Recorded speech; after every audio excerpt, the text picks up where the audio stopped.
Friends of international student who died in NSW floodwaters in deep shock. Man who died in Sydney floods was on his way to dream job. His name is Ayaz Younus.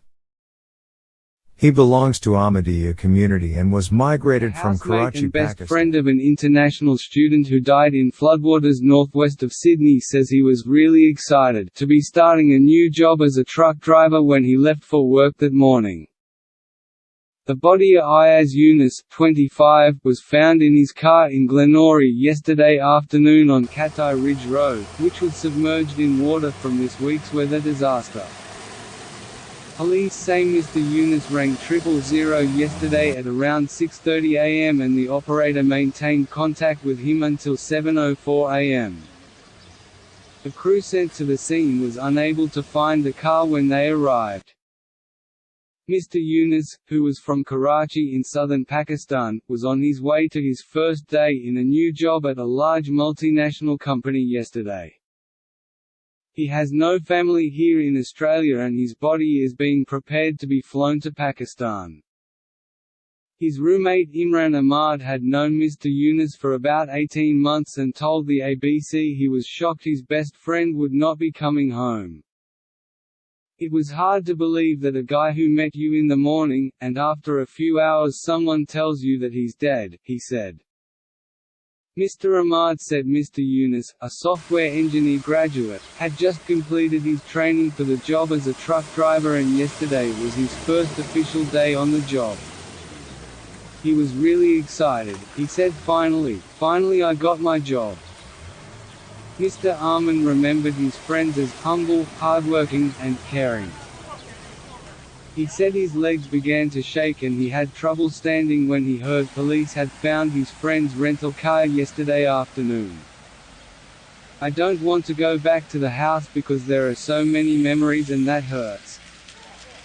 Mr Younus's other housemate Atasha Sharifi said the young man was like a brother to me. "We were just living like a family sharing," Mr Sharifi said. He said he was still struggling to comprehend his friend's death. "When the news was confirmed, I was totally shocked. There was no energy in my body, I was unable to stand."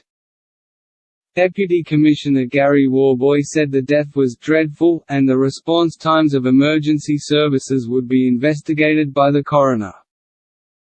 "The people at 000 would have dispatched the most appropriate resources, the closest resources would have gone to that location," he said. "We will investigate the timing around that."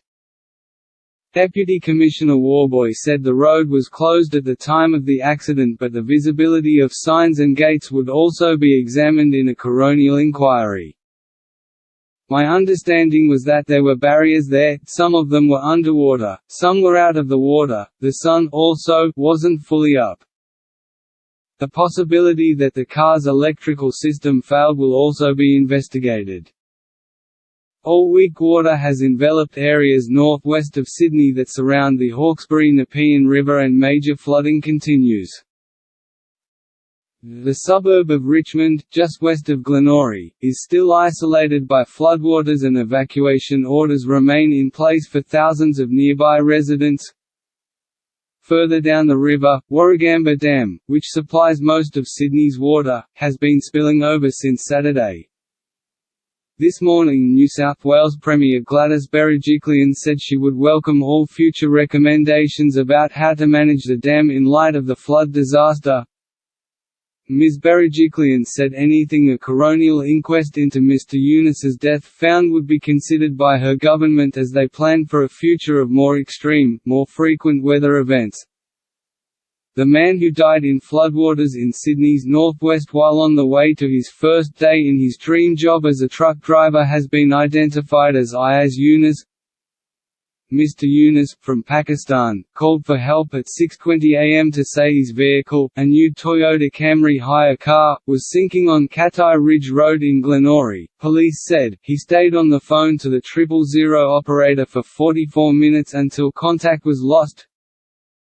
His roommate, Imran Ahmad, told the Herald the pair had met about a year and a half ago but had started living together last year. He said Mr Younus, a software engineering graduate, set off on Wednesday morning, very excited to start his dream job as a truck driver. He was very excited. I was the last person he met before he left, he said. I am very excited. Mr. Ahmad said his housemate was a really nice person, he had a brilliant mind, would always take care of people, he was a hard worker. When he had nothing to do, he did community work. In fact, Mr. Younus had signed up with his community to assist with the flood clean-up when waters receded. Mr. Ahmad said Mr. Younus loved driving trucks, which was why he chose that field. For me, from yesterday I didn't go home. I can't, I have to change home, there are so many memories there, that's the thing that hurts, he said.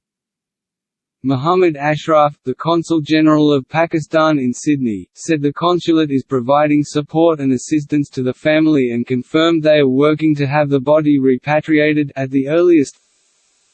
The family and the consulate are shocked at the tragic death of Ayaz Younus, he said. We have asked the Australian government to expedite and share with us the report of the investigation into the circumstances in which the young man lost his life, while being in contact with the rescue services for a fairly long time.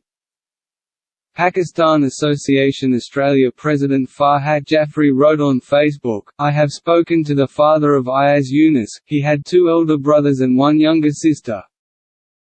He was from Malakand, Cantonment, Karachi studying software engineering. Family has requested to send the body back to Karachi. Pakistani community in Australia leader Danish Nakash told the Herald the community wanted answers as to why it had taken police so long to reach Mr. Younus. We are in a first world country and we couldn't locate a car with a person, he said.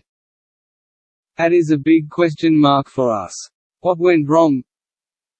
One man posted on Facebook that, while he didn't know Mr. Younus very well, the pair had travelled together from Sydney to Pakistan.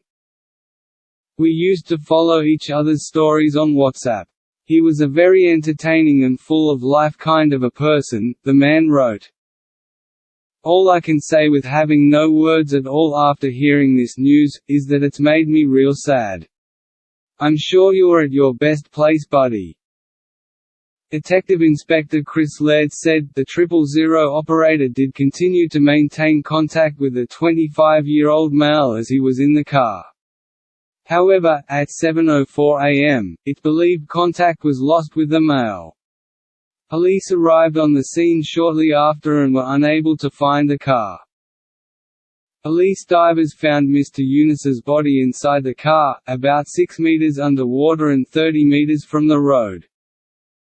New South Wales Police Deputy Commissioner Gary Warboys said the man's death was the result of a dreadful set of circumstances and every effort was being made to contact his family overseas. He said a police investigation was underway and a report would be prepared for the coroner, which would examine factors including emergency response time.